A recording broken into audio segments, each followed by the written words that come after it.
మీ కామెంట్లు నా సమాధానం కార్యక్రమానికి అన్నదాతలకు ఆత్మీయ స్వాగతం. ముందుగా శ్రీ మంజునాథ్ గారు 2022 May to June, 2023 June to July, 2024 June to July, మరి 2025 ప్రశ్నార్థకం. ఇక దనికొండ గారు, అన్నా మనం ఎన్ని అనుకున్నా టీవీఎస్ బాబన్న చెప్పినట్లు మే నెల చివరి వరకు ఎక్స్పోర్ట్ జరగదు, అంతవరకు వెయిట్ చేయడమే. అంతా సీజన్ను నమ్మి మోసపోయారేమో అనిపిస్తుంది. సీజన్ను నమ్మి మోసపోయారంటే అన్న తొందరపడి కోయిల ముందే కూసిందని. మే నెల చివరిలో ఎక్స్పోర్ట్లు మామూలుగా స్టార్ట్ అవుతాయి. ఈసారి గత సంవత్సరం మే నెల ధరలు బాగా వెళ్ళాయని ముందుగా నాటేశారు. ఈసారి వైరస్ ప్రాబ్లం ఉంటుంది, అధిక ఉష్ణోగ్రతలు ఉంటాయి, మొలకలు బతకవు, వర్షాలు ఉంటాయని చెప్పి కాస్త ముందుగానే తొందరపడి చాలా కోయిలు ముందే కూసేస్తాయి. అందుకే ఈ స్థితి. ఇక సురేష్ గారు, మేజర్ చంద్రకాంత్ సినిమాలో ఒక డైలాగ్ ఉంది, స్వాతంత్రం అంటే స్పెల్లింగ్ తెలియని కొందరు ఈ దేశాన్ని ఏలుతున్నారా అన్నట్టుగా. వ్యవసాయం అంటే ఏమిటి, దాంట్లో సాధక బాధకాలు ఏమీ తెలియని వాళ్ళు కూడా ఈసారి భారీగా టమాటా పంట వైపు మొగ్గు చూపారు. టమాటాలు మళ్ళీ వేరే పెట్టలేదు, అది కూడా ఒక కారణం. సమాజంలోనూ ఈ హిందూ దేశంలో అన్ని వర్గాల వాళ్ళు, పోలీసులు, డాక్టర్లు, లెక్చరర్లు, రియల్ ఎస్టేట్ వాళ్ళు, సాఫ్ట్వేర్ ఇంజనీర్లు, ఎవరైనా సరే అందరూ ఈసారి టమోటా టమోటా టమోటా. ఇక సూర్య గారి కామెంట్, టమోటా ఎంత కింద పడితే అంత బౌన్స్ అవుతుంది, అది ఎప్పుడు ఏమో తెలియదు. బట్ ప్రస్తుతం రైతులకు అప్పు ఇచ్చే మానవుడు లేడు. అదే టమోటా రేట్ అమ్మితే మందుల షాప్, టమోటా మండి యజమాని ప్రతి ఒక్కరూ రా అని పిలుస్తారు, లేకుంటే ఎవ్వడు పట్టించుకోడు బాబాయ్. వాస్తవమే కదా. ఇక సుబ్బు గారు, అన్నా మాది గుర్రంకొండ, మార్చి 20 ప్లాంటేషన్, నో గ్రోత్, ముడత ఎక్కువగా ఉంది. మార్చి 20, ఏప్రిల్ 20, మే 20 దగ్గర ఉంది కదా నా కటింగ్. ఇక భాస్కర్ గారు, అన్నా నాకు తెలిసిన వరకు జూన్ 10 డేట్కి 60% వరకు అయిపోతుంది. జూన్ 10 సాంప్రదాయ తోటలు అంత బాగా లేవు, ఇది మా సైడ్ మాత్రమే. అన్నా మళ్ళీ రైతుల కోపం వచ్చి మా సైడ్ వచ్చి నువ్వు చూసావారా గుట్లే అంటే సారీ. దీనికి ఒక రిప్లై కామెంట్ వచ్చింది దోరుగుంటల మాదేశ్ గారు, మా సైడ్ కూడా బాలే బ్రో అని. మాదేశ్ గారు కానివ్వండి, భాస్కర్ రెడ్డి గారు కానివ్వండి, వారి ప్రాంతంని ప్రస్తావించలేదు, అది ప్రస్తావించి ఉంటే బాగుండేది. ఇక మనం మరొక కామెంట్ని పరిశీలిస్తే శ్రీనివాస గారు, అన్నా బేతమంగం ప్రభావ తోటలు అయితే చాలా బాగున్నాయి. ఇప్పుడు కాయలు కోస్తా ఉండే తోటలు అయితే 30 నుంచి 40 ఎకరాలు ఉంటాయి. ఇప్పుడు పేపర్ వేసి నాటుతూ ఉండే తోటల్లో సుమారు 20-25 ఎకరాలు ఉంటాయి. ఇప్పుడు వచ్చి ఆయన హార్టిక్ అనే వెరైటీ నాటుతూ ఉన్నాడు. కానీ చాలా తోటలు బాగున్నాయి. రాళ్ల వర్షం పడిన మాట వాస్తవమే. తోటలు అయితే దెబ్బతినలేదు. మా ఏరియానే, మా పక్కలో ఉండేవాళ్ళమే, కానీ పరిస్థితి చాలా దారుణంగా ఉంది. మన టమోటా రైతుల పరిస్థితి కావున ఇప్పుడున్న ప్రభుత్వాలు అయితే మనల్ని పట్టించుకున్న పాపాన పోలేదు. అమరావతి కేంద్రం ఇన్ని లక్షల కోట్లు ఇచ్చినా దాన్ని అమరావతిలో పెట్టుబడి పెడదాము డాష్ అని భ్రమలో ఉన్నారే. కానీ ఎకరాకి నష్టపరిహారం కింద 15,000 ఇచ్చి ఉంటే మనకి ఎంతో బాగుండేది, జీవితాంతం తలుచుకుని ఉండేవాళ్ళం. కానీ వాళ్ళు మాత్రం డాష్ డెవలప్ చేసుకుందాము అంటారే కానీ మన టమోటా రైతుల గురించి, మిర్చి రైతుల గురించి పట్టించుకునే నాదుడే లేడు. ఇప్పుడు క్రింద మన పరిస్థితి, మన గవర్నమెంట్ అంటేనే విరక్తి వచ్చేసింది. ఎంతో గౌరవంగా రైతులు మేలు చేస్తారని ఓట్లు వేసి గెలిపించినాము. కానీ ఇప్పుడున్న పరిస్థితుల్లో ఎందుకు ఓటు సరే అన్న, ఎంత కట్ చేసుకుంటూ పెడుతున్నా కూడా మీ కామెంటు ప్రస్తుత పాలకపక్షాన్ని ప్రశ్నించేలా, విమర్శించేలా ఉంది.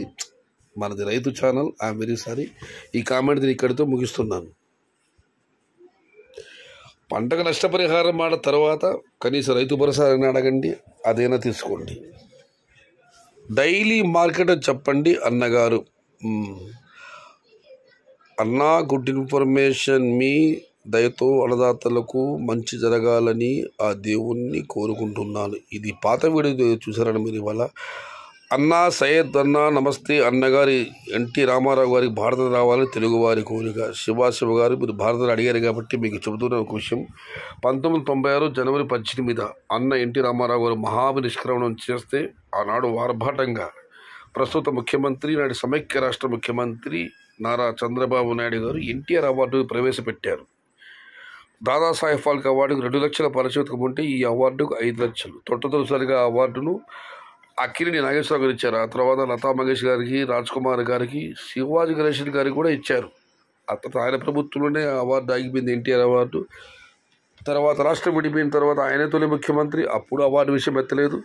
మళ్ళీ ఆయన ముఖ్యమంత్రి అయ్యాడు, ఇప్పుడు అవార్డు విషయం ఎత్తడం లేదు. అప్పుడు మాత్రం రామారావు గారు చనిపోయినప్పుడు అవార్డు ప్రవేశపెట్టాడు. ఎందుకంటే ప్రజల్లో కాస్త కొస్తో అప్పుడు ఆయన మీద వ్యతిరేకత ఉండేది. అన్న ఎన్టీ రామారావు గారిని దింపేశారని దానిని తప్పించుకోవడానికి ఆ రోజు ఆయన ఎన్టీఆర్ అవార్డును ప్రవేశపెట్టాడు. ఇది అయితే వాస్తవం, సత్యం ఇది. కానీ అతను దాన్ని ఊసేలేదు. ఇక భారత విషయం అంటారా, రామారావు గారు అన్న ఎన్టీ రామారావు చనిపోయిన తర్వాత యునైటెడ్ ఫ్రంట్ దేవగౌడ సార్ ప్రభుత్వం ఏర్పడింది. అప్పుడు ఈయన కన్వీనర్. ఆ తర్వాత అటల్ బిహారీ వాజ్పేయి ప్రభుత్వం వచ్చింది, దానికి కన్వీనర్. ఈ రోజు కూడా ఎన్టీఆర్ భారత విమనాడు కనీసం ఆయన ఏర్పడిన ఎన్టీ రామారావు అవార్డును కూడా కొనసాగించలేకపోతున్నారు. నా నాయకుడు నందమూరి తారక రామారావు అని తెలుగుదేశం పార్టీ నాయకులు పదే పదే చెబుతూ ఉంటారు. ఎన్టీఆర్ అవార్డు పోయింది. భారతరత్న ఇప్పుడు కూటమి ప్రభుత్వం అయితే అటు బీహార్లోని నితీష్ కుమార్, ఇటు ఆంధ్రప్రదేశ్లోని మన తెలుగుదేశం పార్టీ, ఈ 2 కనుసంధంలో ఉంది.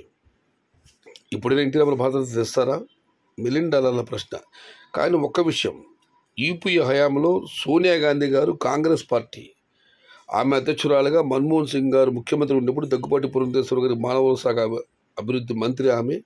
ఆ రోజు పార్లమెంట్ సెంట్రల్ హాల్లో ఎన్టీ రామారావు ఒక విగ్రహాన్ని పెట్టారు. కానీ ప్రస్తుత ప్రభుత్వం వీరికి అనుసంధంలో ఉంది. భారతరత్న తెస్తారా? అసలు వాళ్ళ మనసులో ఆ విషయం ఉందా? నేను రాజకీయపర విమర్శ చేయడం లేదు, కేవలం మీరు భారత అవార్డు అడిగారు కాబట్టి దాని గురించి మాత్రమే చెబుతున్నాను. తర్వాత రాజకీయపర విమర్శలు, రాజకీయపరమైనవి నేను చేయబోను. అన్నగారి విషయం అడిగారు కాబట్టి అక్కడి వరకే మాట్లాడుతున్నాను. వ్యాపారస్తులు వచ్చినారా అన్న, ఎన్ని రోజులు మాట జంబుతూ 300-400 అమ్మడానికి ఎన్ని రోజులు పడుతుంది?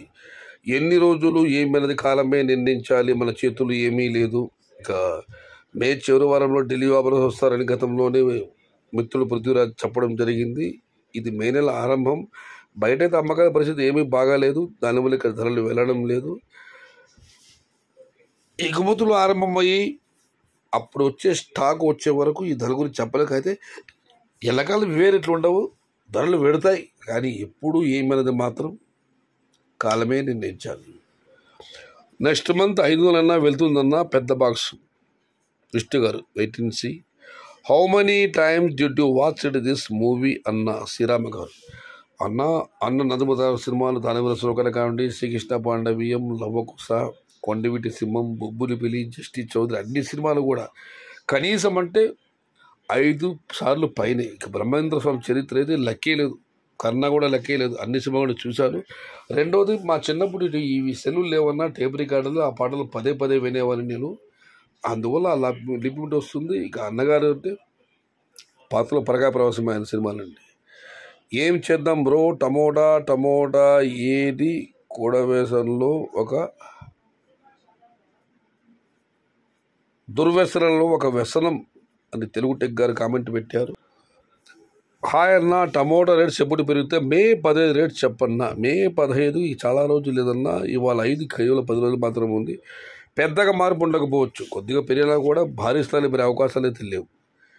రేట్స్ పెరిగినప్పుడు గవర్నమెంట్ రేట్ లిమిట్ చేసి మళ్ళీ ఎన్నో రూల్స్ చెప్తారు. రేట్స్ డౌన్ అయినప్పుడు పట్టించుకోదు. ఎందుకు? ఫార్మర్స్ యూనియన్స్ లేకపోవడం దీనికి ప్రధాన కారణం. 1 వీక్ ఫార్మర్స్ ఎవరు టమోటా కోత కోయకుండా ఆపేస్తే అప్పుడు తెలుస్తుంది ఫార్మర్ వాల్యూస్. వాస్తవమే కదా. ఒక వారం రోజులు మా టమాటా ఏమీ పెరగకపోతే చుక్కల్లో చదువులు కనిపిస్తాడు. బట్ అలా జరుగుతుందా? కొన్ని విదేశాల్లో నేను చూశాను, పంట ఎక్కువ దిగుబడి అయితే అక్కడ ఒక సిస్టమ్ ఉంది, నాకు దేశం పేరు గుర్తులేదు కానీ సగం పంటను వాళ్ళు తీసి పారేస్తారు, సగం పంటను మాత్రమే ఇక్కడ తీసుకొస్తారు. అలా మనం ఈ దేశంలో చేయగలమా?